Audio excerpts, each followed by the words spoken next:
त्यहाँ चाँडै नै नारायणीमा चाहिँ राजा चाहिँ भित्रिने चाहिँ तयारी भइरहेछ। नेपाली जनताले चाहिँ त्यो दरबारलाई अब खाली राख्नुहुन्न है, यसले अशुभ भयो। नारायणीमा चाँडै चाहिँ रेस्टुरेन्ट बन्दैछ कि राजा चाहिँ भित्रिँदैछ, यो त प्रश्न उठ्या छ। होइन, यो रेस्टुरेन्ट बने सरकारले 25जनाभन्दा भेला गर्नुहुन्न भन्छ। सरकारी कार्यक्रमहरूमा त्यो संसदको चाहिँ बैठक कति हुन्छ त्यहाँ मान्छे? ज्ञानेन्द्र सरकार त्यो चाहिँ शालिगमा आउने कार्यक्रम भएको कारणले त्यही दिन भोलि निस्क्यौँ न, लाखौँ लाख जनता निस्क्यौँ, शान्तिपूर्ण ढङ्गबाट राजालाई बोकेर बाजागाजासहित लैजाउँ, नारायणी छिरौँ र चाहिँ राज्य अभिषेक गरौँ। भाटे कारवाही गर्नु सक्नुपर्छ जसले पृथ्वीनारायण शाहको विरोध गर्छ। तपाईँहरूले गर्नु सक्नु भएको छ त्यसो भने उहाँलाई सम्झाइ। अनि हाम्रो अगाडि आइपरेको खण्डमा त भाटे कारवाहीमा परिहाल्छ नि। उहाँहरू भारतमा जाने, महात्मा गान्धीको शालिगमा माला चढाउने, यहाँको राष्ट्र निर्मातालाई उपेक्षा गर्ने, लाखौँ लाख जनता राष्ट्रभक्त नेपाली जनता निस्किनु पर्यो। त्यो सिंहदरबार अगाडि आउनुहोस्। अब राजा आएन, राजा बोलेन, राजाले चाहिँ केही पनि भनेन भन्ने नेपाली जनतालाई म चाहिँ भन्न चाहन्छु। बतास समूहले खाइसकेको अवस्था छ, तपाईँहरू कुन दुनियाँमा हुनुहुन्छ? बतास समूहले खायो, त्यो चाहिँ खायो खाएन भन्ने कुरा त यहाँ सुन्नुहोस्, मन्त्रीज्यू नै गएर चाहिँ भत्काइदिएपछि त हामी किन जानु पऱ्यो र? हाम्रो होइन, हामीलाई उहाँले सहयोग गरिदिनु भयो। होइन, मन्त्रीज्यूलाई धन्यवाद छ, जसले नेपालको निर्माण गर्यो। उसलाई जति यो देशको माया अरूलाई हुन्छ।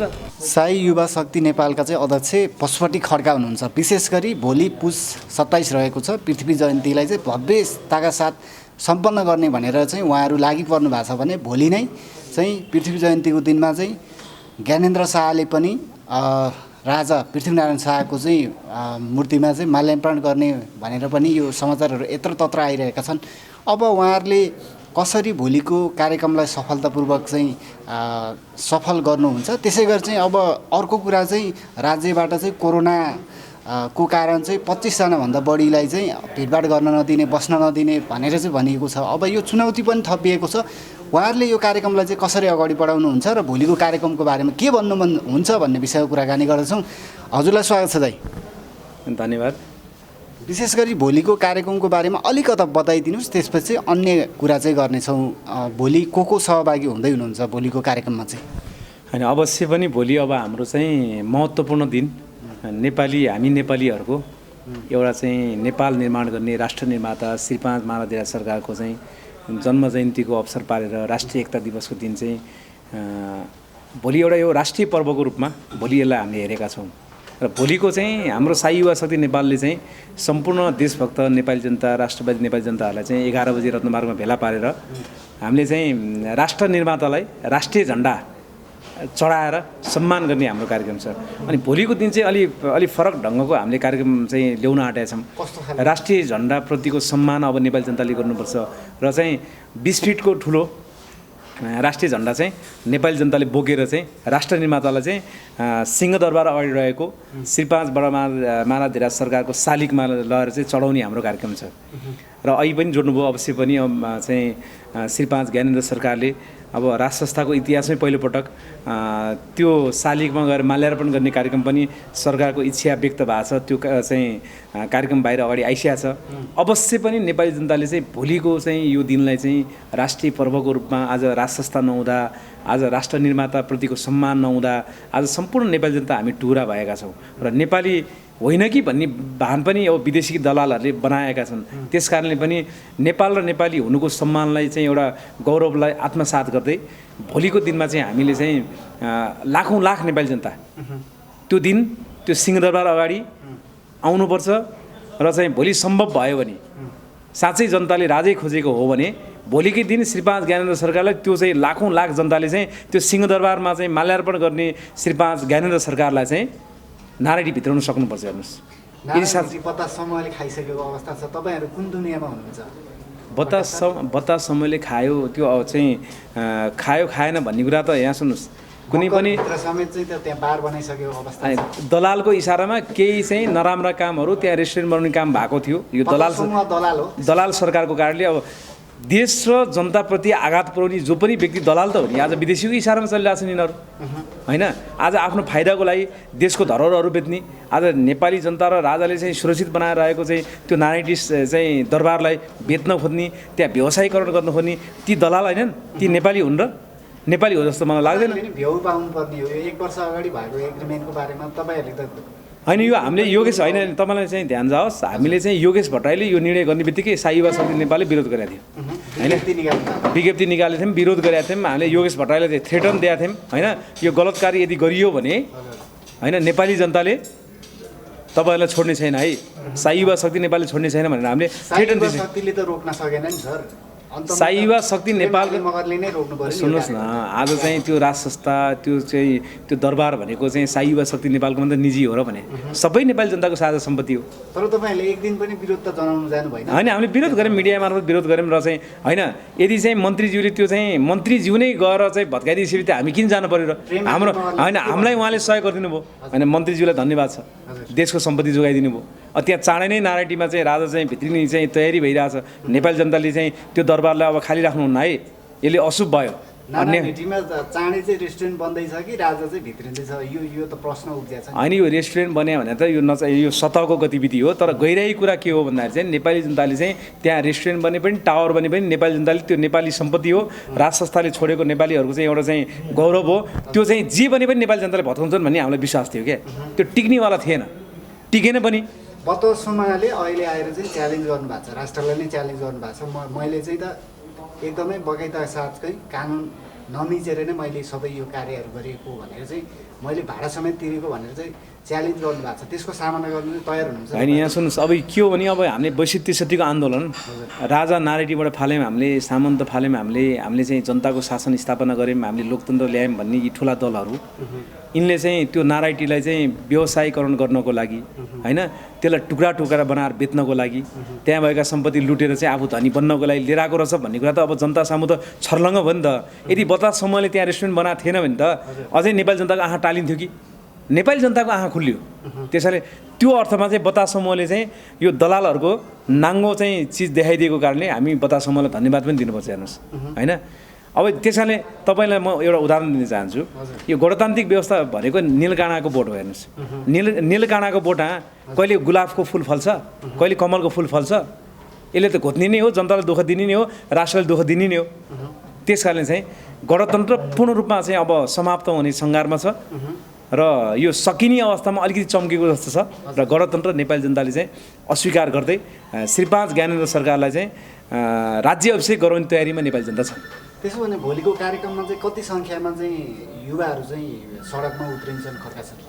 भोलिको सङ्ख्या भने त अब हामीले पार्टीले चाहिँ जस्तो ब्यारिकमा राखेर चाहिँ के अरे कार्यकर्ताहरूलाई चाहिँ विभिन्न सेवा सुविधा लिएर हामीले राखेका छैनौँ यो हाम्रो मुद्दा भने नितान्त सम्पूर्ण नेपाली जनताको साझा मुद्दा हो भोलि जनता चाहिँ उल्लेखनीय सङ्ख्यामा भोलि जनता लाखौँको सङ्ख्यामा आउनुपर्छ त्यो विश्वास म लिन्छु किनकि चाहिँ योजना चाहिँ के छ त्यो योजना अनि हाम्रो कार्यक्रमको तयारी त कति सङ्ख्यामा चाहिँ युवाहरू चाहिँ सडकमा उतार्ने अनि युवा त हामी हजारौँ उतार्ने तयारीमा छौँ भोलि रत्नबारबाट चाहिँ भोलि हामी विशाल चाहिँ 20 फिटको झन्डासहित श्री 5 बडानाथ धिराज पृथ्वीनाथ शाह सरकारको सम्मानमा हामी जानेछौँ र त्यो भोलिको दिन चाहिँ राष्ट्रिय पर्वको रूपमा हामीले मनाउनेछौँ र हामीलाई साथ सहयोग गर्ने चाहिँ देश विदेशमा रहेका चाहिँ लाखौँ लाख युवाहरूले कसैले हेरेर चाहिँ स्वागत गर्छन् कसैले चाहिँ हामीलाई चाहिँ लाइक गरेर स्वागत गर्लान् कोही आएर स्वागत गर्लान् तर चाहिँ हाम्रो सहभागिता लाखौँको सङ्ख्यामा हुनेछ तपाईँहरूको यो राष्ट्रिय एकता दिवस र पृथ्वी जयन्तीलाई चाहिँ सरकारले पनि नपत्याएको जस्तो देखिन्छ नि त्यो दिनमा मैले तपाईँलाई पटक पटक भनेको छु यो देशको निर्माण कसले गर्यो प्रचण्डले बनाएको देश यो केपी ओलीले बनाएको देश हो यो देउवाले बनाएको देश हो यो कुनै पनि ठुला पार्टीले बनाएको नेपाल त होइन नेपाल बनाउने भनेको हाम्रो राष्ट्र निर्माता श्री 5 बडामारा धिराज पृथ्वीनाथ शाह सरकार नै हुन् अनि उहाँप्रतिको चाहिँ सम्मान नगर्नु भनेको तपाईँ हामी चाहिँ नेपाली भनेर हिँड्न चाहिँ सुहाउँछ एक समूहले त पृथ्वीनारायण शाहको भोलि विरोध गर्ने भनेर चाहिँ तयारी गरिरहेका छन् के भन्नुहुन्छ एक समूह भने त्यस्ता चाहिँ समूहहरू विदेशीको इसारामा पैसा खाएर चाहिँ अनि कुनै पार्टीको इसारामा कुनै चाहिँ विदेशी पैसाको इसारामा त्यो चाहिँ आफू चर्चामा आउनको लागि केही कुराहरू गर्छन् होइन तर राष्ट्र निर्माताको सम्मान नेपालले मात्रै नभएर पृथ्वीनारायण शाह सरकारको सम्मान विश्वले गरेको छ र त्यो केही क्षणिक चाहिँ त्यो चाहिँ अराष्ट्रिय तत्त्व को पछाडि तपाईँ हामी लाग्नुहुन्न तिनलाई चाहिँ भेट्यो भने राष्ट्रवादी नेपालीहरूले चाहिँ यी चाहिँ कुनै देशका शरणार्थी हुन् भनेर तिनलाई चाहिँ भाटे कारबाही गर्न सक्नुपर्छ जसले पृथ्वीनारायण शाहको विरोध गर्छ तपाईँहरूले गर्नु सक्नु भएको छ त्यसो भने उहाँलाई सम्झाइ अनि हाम्रो अगाडि आइपरेको खण्डमा त भाटे कारबाहीमा परिहाल्छन् नि उहाँहरू होइन तपाईँहरू कीर्तिपुर लुकी छिपी त्यो चाहिँ काहीँ कोठामा गएर काहीँ कीर्तिपुरको कुना गएर त्यस्ता गर्ने रूपमा चाहिँ सडकमै कीर्तिपुरमा चाहिँ कार्यक्रम गर्ने भनेर भन्नु। अनि त्यो अराष्ट्रिय तत्त्वको संचारहरू तपाईँ ल्याउनै हुन्न। तिनलाई तपाईँले भेटे तपाईँले आक्रमण गर्नु पऱ्यो, हामीले भेटे हामीले आक्रमण गर्नु पऱ्यो। किनकि देशप्रति धावा बोल्ने र देश निर्माताप्रतिको चाहिँ अपमान चाहिँ असभ्य व्यवहार गर्ने ती दलालहरूलाई, ती पशु चाहिँ प्रविधिहरूलाई हामीले चाहिँ तिनलाई बहिष्कार गर्नुपर्छ। आक्रमण हामीले नै गर्नु पऱ्यो। आज यो देश नेपाल चाहिँ कसले बनायो? पृथ्वीनारायण शाह सरकारले बनाए। आज तपाईँ हामी नेपाली चाहिँ के कारणले भयो? नेपाल भएको कारणले भयो।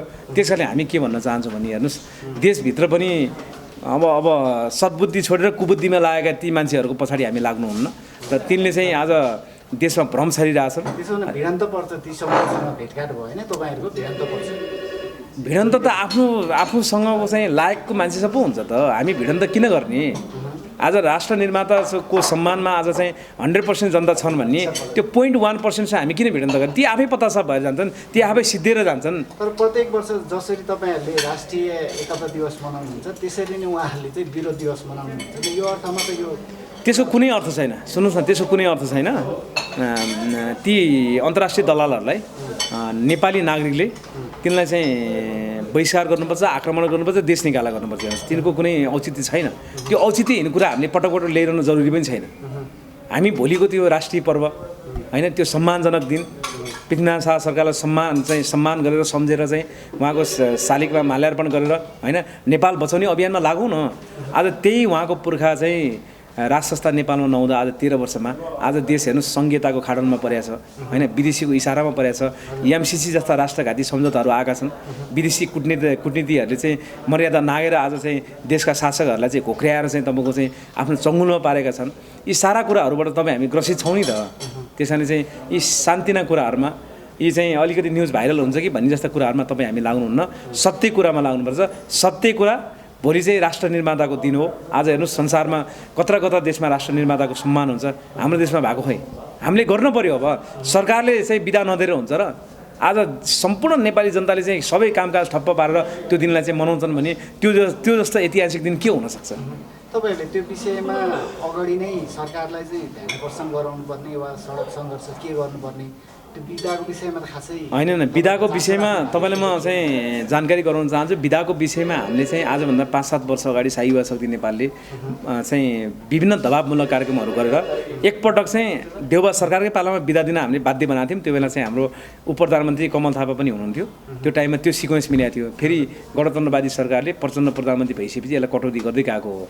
आज सरकार त विदेशीको इसारामा विदेशीको दलाली गर्नमै व्यस्त छ। ठेकापट्टा गर्ने, देशलाई टुक्राएर बेच्ने, धर्म सिद्धाउने होइन, नेपाली नागरिकलाई चाहिँ कौडीको भावमा विदेशमा लगेर बेच्ने, त्यो खालि प्रविधिमा लागेको सरकारको हामी भरमा नपरौँ न। हामी नेपाली जनताले भोलिको दिनमा कामकाज कल कारखानालाई चाहिँ 2 घन्टा 3 घन्टा बन्द गरेर त्यो दिनको लागि चाहिँ एउटा छुट्टीको रूपमा मनाएर चाहिँ नेपाली जनताले चाहिँ एउटा जसरी हामीले विजयादशमी मनाउँछौँ त्यसै गरी भोलि विजय उत्सवको रूपमा भोलिको दिनमा चाहिँ श्रीपाद बडामा धीराज पृथ्वीनारायण शाह सरकारको फोटो चोकमा घर घरमा राखेर माल्यार्पण गर्दै पूजा गर्दै सम्मानजनक हिसाबले मनाउँ न। कसले रोकेको छ? सरकारले आएर पुलिस लगाएर सेना लगाएर हामीलाई यो नगर भनेर त भन्न सकेको छैन। नेपाली जनतामा आफैमा चाहिँ राष्ट्र निर्माताप्रतिको सम्मान आउनु पर्यो, त्यो जाग्न पर्यो, त्यो नेपाली हुनुको अनुभूति नेपालीहरूमा आउनु पर्यो, यो माटोप्रतिको माया आउनु पर्यो। त्यो भएको खण्डमा राष्ट्र निर्माताको चाहिँ देशव्यापी रूपमा सम्मान हुन्छ। हेर्नुहोस्, मैले एउटा सामान्य एउटा विज्ञप्ति जस्तो देखिएको थियो। पुस 27लाई लिएर चाहिँ यदि अन्य सवारी साधन जुन प्रेसहरू प्रहरीहरू लगायत जो चाहिँ अत्यावश्यक छ त्यो बाहेकको सवारी साधन चल्यो भने चाहिँ हामी तोडफोड पनि गर्छौँ भन्ने खालको विज्ञप्ति चाहिँ देखिएको थियो। त्यो सही हो? होइन, त्यो शाही युवा शक्ति नेपालले आजभन्दा चाहिँ 7 वर्ष अगाडि 71 सालमा हामीले पुस 27 गति बिदा चाहिँ घोषणा गर भनेर यो दलाल सरकारलाई दबाब दिन गरिएको उपत्यका बन्दको चाहिँ त्यो चाहिँ लेटप्याड थियो। अब राष्ट्रभक्त नेपाली जनताले लिएर आए, अब दलालहरू चाहिँ होसियार आए भन्ने हिसाबले लिएर आए। त्यो भाइरल होइन। भोलिको दिन चाहिँ सबै जनता सडकमा निस्केर भोलिको दिन फेरि ऐतिहासिक दिन पनि छ। हेर्नुहोस्, पृथ्वीनारायण शाहको चाहिँ वंशज हाल महाराज श्रीपाद बडामा धीराज चाहिँ ज्ञानेन्द्र विक्रम शाहदेव सरकारको स्वयं आफै उपस्थिति भएर चाहिँ माल्यार्पण गर्ने कार्यक्रम छ नि त त्यो शालिगमा, त्यो सिंहदरबार अगाडि। त्यो दलालहरूले अलि प्रधानमन्त्री भएर बसेका छन् नि होइन, त्यहाँ अगाडि लाख जनता राष्ट्रभक्त नेपाली जनता निस्किनु पर्यो। त्यो सिंहदरबार अगाडि आउनुहोस्। अब राजा आएन, राजा बोलेन, राजाले चाहिँ केही पनि भनेन भन्ने नेपाली जनतालाई म चाहिँ भन्न चाहन्छु होइन। राजाले बोले पो हामी राजा लिन जान्छौँ त, राजाले आए पो हामी लिन जान्छौँ त भन्ने कुराहरू आइरहेछ नि त। त्यो हिसाबले चाहिँ भोलिको दिन चाहिँ लाखौँ लाख नेपाली जनताले एउटा सुवर्ण अवसरको कुरा पनि छ, राष्ट्र निर्माताको सम्झनाको दिन पनि छ। त्यही दिन ज्ञानेन्द्र सरकारले बोकेर नारायणी छिराउँ न, नजिक पनि छ। तपाईँ नारायण हिँडी पनि छिर्नुहुन्छ भोलिको दिनमा चाहिँ? राजालाई छिराउने भन्ने कुरा गरिरहेको छौँ हामीले। राजालाई पनि छिराउनुहुन्छ तपाईँ? ज्ञानेन्द्र सरकार त्यो चाहिँ शालिगमा आउने कार्यक्रम भएको कारणले त्यही दिन भोलि निस्क्यौँ न, लाखौँ लाख जनता निस्क्यौँ, शान्तिपूर्ण ढङ्गबाट राजालाई बोकेर बाजागाजासहित लैजाउँ, नारायणी छिराउँ र चाहिँ राज्य अभिषेक गरौँ, यो दलाल तन्त्र चाहिँ हटाउँ, गणतन्त्र हटाउँ। त्यो सुवर्ण अवसर चाहिँ नेपाली जनताले चाहिँ अब यसलाई गुमाउनु हुन्न। भोलिको दिनमा चाहिँ सम्पूर्ण नेपाली जनता सडकमा आउनुपर्छ, सिंहदरबारमा आउनुपर्छ, सिंहदरबार जनताको कब्जामा हुनु पऱ्यो र त्यो जनताले राजालाई स्थापित गरिदिनु पऱ्यो लहर नारायणीमा। भोलि त्यसो भने राजालाई उस्तै परेर चाहिँ सिंहदरबारभित्र छिराउने चाहिँ तपाईँ? उस्तै पऱ्यो भने तपाईँ पनि आउनु पऱ्यो, तपाईँ मिडियाकर्मीहरू पनि आउनु पऱ्यो, सबैले मिलेर लगेर चाहिँ यो दलालहरूबाट देश बचाउनु पऱ्यो। आज एमसिसी जस्ता राष्ट्रघाती सम्झौता आज चाहिँ हरेक गरिब निमुखाहरूलाई चाहिँ जबरजस्ती कर लगाइएको छ, अनि विदेशीको चाहिँ लाखौँ लाख युवाहरूलाई विदेशमा बेचिएको छ। त्यसको रेमिटेन्स खाएर चाहिँ यिनको प्रदेश चाहिँ हामीले पाल्नुपर्ने, 3 तहको सरकार पाल्नुपर्ने। अब सकिन्छ? के गर्नु त त्यसो भने? राजा फर्काउने, राजालाई सिर्फेत लगाइदिने, राजा र चाहिँ जनता मिलेर देश चलाउने, त्यो बाहेक अर्को उपाय छैन। अब अन्तिम नेपाली जनताले चाहिँ नेपाली भएर बाँच्ने हो भने, नेपाल बचाउने हो भने यो बाहेक अन्तिम चाहिँ विकल्प र अन्तिम चाहिँ बाटो कुनै छँदै छैन। म पटक पटक नेपाली जनतालाई हामीले भनिरहेको छौँ, आज चन्द्र सूर्य चाहिँ झन्डा जसले निर्माण गर्यो, जसले नेपालको निर्माण गर्यो, उसलाई जति यो देशको माया अरूलाई हुन्छ। आज यिनीहरू त चाहिँ 2-4 वर्षमा चाहिँ चुनाव लड्ने, संसदको किनबेच गर्ने, फेरि चुनाव आउँछ अनि विदेशीसँग पैसा लिने, खाने होइन, विदेशमा चाहिँ घर जग्गा चाहिँ जमिन जोड्ने, छोरानाति उतै पठाउने। यिनले त चाहिँ नेपाललाई त एउटा व्यवसायीकरण हिसाबले चाहिँ हेरिरहेछन्, पैसा कमाउने थलोको रूपमा। नेपाली जनतामाथि गद्दारी गरेर चाहिँ धोका चाहिँ दिएर यी दलालहरू, यी धोकेबाजहरू प्रति अब नेपाली जनताले सम्मान गर्नुहुन्न, यिनलाई बहिष्कार गर्नुपर्छ। र भोलिको दिन 27 गतेको दिन राष्ट्र निर्मातालाई सम्मान गरौँ, राष्ट्र संस्था पुनर्स्थापना गरेर राष्ट्र निर्मातालाई सम्मान गरौँ। विशेष गरी एमसिसीले अहिले देशै तताएको छ। अब देश विदेशमा हुने धेरैजना नेपाली दाजुभाइहरूले एमसिसीलाई लिएर चाहिँ चासोको साथ हेरिरहनु भएको छ। कतै एमसिसी फ्याट्ट पास गरिहाल्छ कि भन्ने खालको एकदम ध्यानाकर्षणमा हुनुहुन्छ। त्यो भएको हिसाबले चाहिँ तपाईँहरू जस्तो राष्ट्रवादी युवाहरूले चाहिँ श्रीपादको सरकार भनौँ न, सरकारलाई चाहिँ ज्ञानेन्द्र शाहलाई चाहिँ यसको बारेमा अवगत गराउनु नभएको हो कि उहाँलाई चाहिँ यसको बारेमा चासो नभएको हो कि के हो खास उहाँको के छ? होइन, एमसिसी के कारणले आयो त? आज गणतान्त्रिक व्यवस्था यही ठुलो पार्टी नेताको कारणले आएको होइन। एमसिसी कहाँबाट आयो भन्ने कुरा हेर्नु पऱ्यो नि त हामीले। आज एमसिसी हामीले खारेज गरौँला, फेरि अर्को एमसिसी जस्तै अर्को विदेशी चाहिँ राष्ट्रघाती सम्झौता यिनीहरूले फेरि गर्लान्, अनि एक-एकवटा सम्झौता खारेज गर्दै गरेर हामीले किन चाहिँ समयको बर्बाद पार्ने? यिनीहरूको चाहिँ व्यवस्थै काटेर, व्यवस्थै सिद्धाएर यिनीहरूको जरा काटौँ न, गणतन्त्र सिद्धौँ। एमसिसी जस्ता राष्ट्रघाती सम्झौता आफै चाहिँ पलायन भएर जानेछन्। हिजो राजा हुँदा यस्ता सकिन्छ त्यसो भने? हिजो राजा हुँदा एमसिसी सम्झौता आएको थियो, एमसिसी सम्झौताले टुलुक्क हेर्न पनि सक्थेन राष्ट्र संस्था हुँदा। आज चाहिँ एउटा चाहिँ राजदूतले आएर नेपालका राष्ट्र प्रमुखहरूलाई प्रधानमन्त्री आएर धाप मार्दै घोक्र्याउँदै हामीले भने काम गर भन्ने खालि यो व्यवस्था। अब हामीले चाहिँ यो व्यवस्था हेरेर मात्रै बसिरहने, जबरजस्ती मान्न पर्ने। राष्ट्र संस्था पुनर्स्थापना गरौँ। यस्ता राष्ट्रघाती सम्झौता, यस्ता राष्ट्रघाती चाहिँ दलालहरू, अन्तर्राष्ट्रिय दलालहरू आफै परास्त भएर जानेछन्। भोलिको लागि चाहिँ अलिकति चुनौती पनि थपिया छ। यो कोरोनाको विभिन्न भ्यारिएन्ट आउँदाखेरि चाहिँ सरकारले नै 25जनाभन्दा बढी चाहिँ सङ्ख्यामा मानिसहरूलाई चाहिँ भेला हुन नपाउने भनेर भनिरहेको अवस्था छ। त्यसको लागि तपाईँहरू सामना गर्न तयार हुनुहुन्छ कि यसको लागि तपाईँहरूले प्रशासनसँग चाहिँ केही लिइसक्नु भएको छ स्वीकृति? कोरोना त अब यो सामान्य रुगा हो कि जस्तो युज टु भएर गइसकेको छ हेर्नुहोस् होइन। धेरै जनताले खोप पनि लाछन्, तर चाहिँ जति चाहिँ WHO ले जुन किसिमले मेडिकल माफियाहरूले नेपाल सरकारलाई चाहिँ विभिन्न डलरको प्रलोभन देखाएर जसरी चाहिँ लकडाउन गरेको थियो, त्यो खाले लकडाउन नेपाली जनताले स्वीकार्य पनि छैन होइन। नेपाली जनता त एउटा गरिब राष्ट्र हो, यहाँ जनताले दैनिक गरेर चाहिँ खानुपर्छ होइन। त्यो हिसाबले अब यो 25जना भेला हुन पाउने, अब उनीहरूले चाहिँ आफ्नो मन्त्रीमण्डलको बैठक राख्नु पऱ्यो नि, त्यहाँ 100जना पनि भेला पार्ने, अनि जनतालाई मात्र यो गर त्यो नगर भनेर चाहिँ दबाब दिएर त भएन नि त। आज सरकारी कार्यक्रमहरू सरकारले 25जनाभन्दा भेला गर्नुहुन्न भन्छ, सरकारी कार्यक्रमहरूमा त्यो संसदको चाहिँ बैठक कति हुन्छ त्यहाँ मान्छे होइन। अनि एउटा मन्त्री प्रधानमन्त्री हिँड्दा स्कटीमा कति मान्छे हुन्छ? ल प्रधानमन्त्री हिँड्दाखेरि स्कटीमा 50जनाभन्दा बढी चाहिँ सुरक्षाकर्मी हुन्छ त्यो कुरा त्यहाँ लागू नहुने अनि यो गरिब जनतालाई दैनिक गरिखाने जनतालाई चाहिँ लागू हुनुपर्ने त्यसो भने 25 जना होइन। अब यो कोरोनाको विषयमा जनता हामी रोकिँदैनौँ पूर्ण लकडाउन भयो भने हामी रोकिँदैनौँ। हाम्रो चाहिँ जनताको चाहिँ साथ लिएर हाम्रो चाहिँ आन्दोलन जारी हुनेछ र चाहिँ यो लकडाउन यो अब यो कोरोनाको महामारी भने जनताले पचाइसकेको अवस्था हेर्नुहोस्। अब जनतालाई चाहिँ अब हिजो तर डाक्टरहरू आतिरहेका छन् पछिल्लो अवस्थामा अनि मेडिकल माफियाहरूले त चाहिँ संख्यामा डबल भइरहेका छन्, बिरामीहरू थपिरहेका छन् भनिरहँदा अलिकति आतंकित हुनुपर्ने, त्रसित हुनुपर्ने अब नेपाली जनताले स्वास्थ्य मापदण्ड अपनाउने, आफू सुरक्षित हुने, आफ्नो काममा फर्किने होइन। यो सरकारले चाहिँ जबरजस्ती रूपमा अब लकडाउन गरे पनि अब चाहिँ जनतालाई चाहिँ ननिस्के भने पनि जनताले खाना परिहाल्यो कि दैनिक नेपाली जनतालाई चाहिँ रासन भत्ता सरकारले घर घरमा पुर्याउन सक्नु पऱ्यो होइन भने सधैँभरि यो लकडाउनको सहारामा यो कोरोनाको अन्त्य हुनेवाला छैन। अब आज तेस्रो भेरिएन्ट चाहिँ निस्किन्छ, भोलि अर्को वर्ष चौथो पाँचौँ हुँदाहुँदै भोलि नेपाली जनता के खानै नपाएर मर्ने त। त्यसरी यो लकडाउनलाई चाहिँ जनताले चाहिँ स्वास्थ्य मापदण्ड अपनाउने, पालना गर्ने, मास्क लाउने होइन, आफूलाई केयर गर्ने। तर यो कोरोना नेपाली जनताले जितिसकेका छन्। त्यसैले अब कोरोनाबाट चाहिँ अब हामी लकडाउनको चाहिँ पालना गरेर यो दलाल सरकारले भनेको कुरा मानेर हिँड्नुहुन्न, नेपाली जनता मर्नेछन्। त्यसैले नेपाली जनताले चाहिँ यो विदेशीको इसारामा ल्याएको लकडाउन पनि बहिष्कार गर्नुपर्छ। अब अन्त्यमा चाहिँ सरकार ज्ञानेन्द्र शाह सँगसँगै चाहिँ को चाहिँ आउनुहुन्छ भोलिको कार्यक्रममा होइन। आज चाहिँ विभिन्न मिडिया मार्फत पनि आएको छ, ज्ञानेन्द्र सरकारले चाहिँ स्वयं आफै आएर चाहिँ शालिगमा बडा महाधिराज पृथ्वीनारायण शाह सरकारको शालिगमा माल्यार्पण गर्ने हो।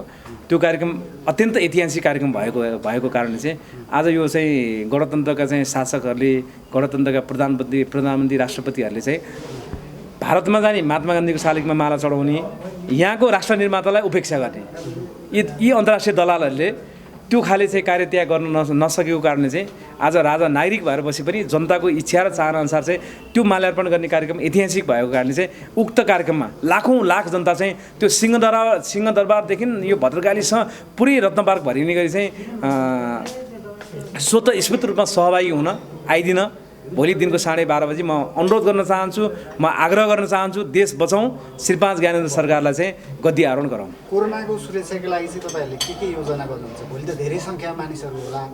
कोरोना त नेपाली जनताकै बढीमा एन्टी चाहिँ डोज छ, त्यो आफै सुरक्षित हुन्छन् क्या। मास्क सेनिटाइजरहरूको व्यवस्था गर्नुहुन्छ भोलि? त्यो गर्नु पर्दैन, त्यो चाहिँ जनता आफैले चाहिँ बुझेका छन्, आफैले चाहिँ खोप पनि चाहिँ लगभग चाहिँ करोडौँ जनता लगाइसकेका छन्। अब यो सामान्य रुगाखोकी जस्तो युज टु भइसकेको छ। आफू अलिकति चाहिँ केयरिङ गर्ने, कोरोनालाई जित्दै अगाडि बढ्ने हो अब नेपाली जनता। हस् खड्का सर, हामीलाई समय दिनुभयो र भोलिको कार्यक्रमको बारेमा केही कुराकानी राखिदिनु भयो, यसको लागि तपाईँलाई धेरै धेरै धन्यवाद। हस्, यहाँलाई पनि धन्यवाद।